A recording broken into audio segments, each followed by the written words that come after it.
Mr. President, waliwo ekizibu eky'amaanyi ekiri Nansana municipality kyetaaga okwetegereza. Secretary General waffe tukusaba oyongere okutunula mu nsonga ezigenda emmaaso mu Nansana municipality. Otherwise waliwo ekizibu ekiri mu kukula naye nga tekirabika kirina we kiva. Leero sigenda songawo naye oba ng'ogoberera osobola okumanya abakulembeze b'e Nansana aba NUP mwe ba MP siba omukulu wa Kayima Musoke gwe ddirwa ovayo okuyimirira n'abanyigirizibwa kyogamba abo si bantu bo, abo si balonzi bo. Oba NUP wagivaamu meya bakitte namwina bameya abasigadde besigenda mentioninga ba deputy meya mukoleraani tetunnabalabako mu wantu wonna ne baali bawambye baganda baffe ba Kinobe yadde ka post yadde ogendako mawulire yadde okulaga nti nno mufaayo okunoonya ku baganda baffe we baalaze. Bannange mwetereeze bwe mba mugamba nti muli mu revolution gye tulimu nga mumanyi bulungi obulumi n'ebizibu bye tulimu n'omulamu omukulu gwe tugoba, mulekerawo okufuuka kyesirikidde ng'abantu bawambibwa mu kitundu kyammwe ne mufuukira ddala silent nga mulinga abatalina kye mumanyi. Otherwise nga mutugamba muli bamu ku abo abali mabega w'ebikolwa ebyo. Nkomyawo naye tuli banyiivu nnyo. Ab'ebyokwerinda tubasaba mulekeraawo okutyobola eddembe lya bannayuganda, okuwagira ekibiina kya NUP si musango. Mulekeraawo okukozesebwa okukola ebikolwa eby'ekitujju. Muganda ngegwe nawe nampuliriza eno video giwulirize n'obwegendereza, togiteekamu feeling wabula njagala ulize message egirimu ate muginsharingire nga bwe musobola etuuke kuba ekikwatako. Baboyi waliwo embeera egenda maaso etali ya bulijjo. Baganda bange waliwo embeera egenda maaso etali ya bulijjo. Waliwo ekizibu ate nga kinene mu Nansana municipality. Nansana municipality mu mwezi gumu ewambiddwa mu bafuutu sojja bannaffe 5. Mu kiseera bwe baawambira akakiiko kaffe ak'ebyokulonda ka National Unity Platform nga tebannaba kawamba baali bamaze okuwamba bafuutu sojja 3 mu Nansana municipality ate nga bonna bava mu ttiimu emu oba nga bafuutu sojja abalina comrade munnaabwe fuutu sojja munnaabwe gwe bakkiririzaamu. Eno video togiteekamu feeling wabula tugikola ku lw'obulungi bwaffenna ng'abalwanyi ne ba revolutionary abaagala okununula ensi yaffe. Muganda waffe Kinobe Rashid yawambibwa ayina ebigambo bye yali ayogedde. Tewaayita nnaku muganda waffe Shatta n'awambibwa bonna bava mu gurupu emu gye bayita Nansana Firebase Army. Tewaayita nnaku 2 muganda waffe omulala gwe bayita Bongole n'awambibwa. Kyamukisa mulungi baganda baffe balovanizi lwe balabika baabatalumu ne bakyali bafaabo okuva ku Ssemwayi.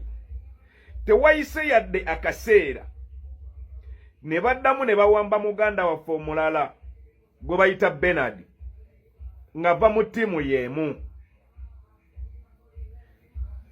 Bernard yalabise olunaku lw'ejjo. Olunaku lwa leero bawambye era omwana omulala. Banange twagala okumanya ki ekigenda mu maaso mu Nansana municipality.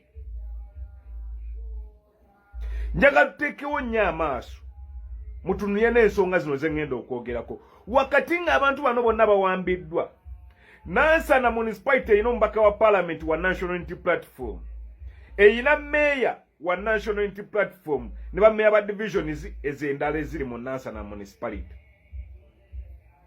Erina ba deputy meya, erina ba speaker n'ababamyuka. Mu bizibu byonna ebituuse ku baana abo tetulina bwe tulabidde eddoboozi lyabwe. Tulabye amaloboozi 2 gokka agafuluma Nansana municipality. Eddoboozi lya Muza Kasozi nga speaker wa Nansana municipality, n'eddoboozi lya Sserunkuma John Bosco ge maloboozi abiri ku bakulembeze abo waggulu agavuddeyo okudimandinga abantu baffe n'okuvumirira ebikolwa ebyo. Twagala okumanya gwe MP w'ekitundu ekyo, mwe bammeeya b'ekitundu ekyo, mmwe ebintu bino tebibakwatako oba mmwe mubiri emabega? Kubanga waleka waliwo olutalo olugenda mu maaso awo nga mukolagana n'aladisi w'Enansana, kubanga aladisi w'Enansana oyo azze akola ebikolobero bingi nnyo ku baana ba NUP ab'Enansana n'abakulembeze abali mu bifo ebyenjawulo nga ba NUP abo abali solid abali ku mulamwa. Era tumulabye nga yenyigira mu buvuyo bungi nnyo oyo aladisi w'Enansana. Naye kakati mugenda tulowoozesa ebirala. Mr. President, waliwo ekizibu eky'amaanyi ekiri Enansana municipality kyetaaga okwetegereza. Secretary General waffe tukusaba oyongere okutunula mu nsonga ezigenda emmaaso mu Nansana municipality. Otherwise waliwo ekizibu ekiri mu kukula naye nga tekirabika kirina we kiva. Leero sigenda songawo naye oba ng'ogoberera osobola okumanya abakulembeze b'Enansana aba NUP mwe ba MP siba omukulu wa Kayima Musoke gwe ddirwa ovayo okuyimirira n'abanyigirizibwa. Kyogamba abo si bantu bo, abo si balonzi bo. Oba NUP wagivaamu meeya bakitte namwina bammeeya abasigadde besigenda mentioninga badeputy meeya mukoleraani. Tetunnabalabako mu wantu wonna ne baali bawambye baganda baffe ba Kinobe yadde ka post yadde ogendako mawulire yadde okulaga nti nno mufaayo okunoonya ku baganda baffe we baalaze. Bannange mwetereeze bwe muba mugamba nti muli mu revolution gye tulimu nga mumanyi bulungi obulumi n'ebizibu bye tulimu n'omulamu omukulu gwe tugoba, mulekerawo okufuuka kyesirikidde ng'abantu bawambibwa mu kitundu kyammwe ne mufuukira ddala silent nga mulinga abatalina kye mumanyi. Otherwise nga mutugamba muli bamu ku abo abali mabega w'ebikolwa ebyo. Nkomyawo naye tuli banyiivu nnyo. Ab'ebyokwerinda tubasaba mulekeraawo okutyobola eddembe lya bannayuganda. Okuwagira ekibiina kya NUP si musango. Mulekeraawo okukozesebwa okukola ebikolwa ebyekitujju Muganda ngegwe nawe nampuliriza. Eno video giwulirize n'obwegendereza. Togiteekamu feeling wabula njagala uwulize message egirimu. Ate muginsharingire nga bwe musobola etuuke ku bekikwatako. Baboyi waliwo embeera egenda maaso etali ya bulijjo. Baganda bange waliwo embeera egenda maaso etali ya bulijjo. Waliwo ekizibu ate nga kinene mu Nansana municipality.